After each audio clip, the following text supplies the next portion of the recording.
Mga kabayan, alam nyo ba na bumagsak ang suporta ng mga Pilipino sa investigasyon ng International Criminal Court o ICC kaugnay ng war on drugs ni dating Pangulong Rodrigo Roa Duterte?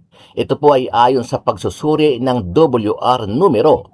Mula sa 59% bumaba na lamang sa 32% ang kabuuang suporta sa naturang investigasyon. Pinakamalaki ang ibinagsak sa hanay ng mga kabataan kung saan ang Gen Z na mula 69% ay bumaba sa 30%, habang ang millennials naman na mula sa 57% ay naging 33% na lang.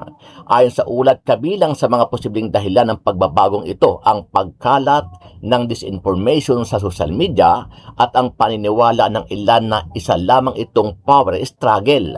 Ipinapakita ng datos ang pagbabago ng pananaw ng publiko, lalo na sa kabataan hinggil sa isyu ng ICC probe laban sa dating Pangulo.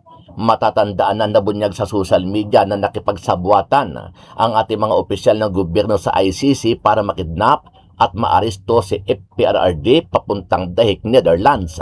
Kabilang sa mga lumutang na pangalan ay si dating Senator Antonio Trillanes, dating DOJ Secretary Boying Rimulya at iba pang opisyal ng gabinete ni Pangulong Bongbong Marcos Jr. Ano ang masasabi mo dito, kabayan? Sama-sama natin panuorin ang buong video at pakicomment nyo po ang inyong mga reaksyon at sariling opinyon.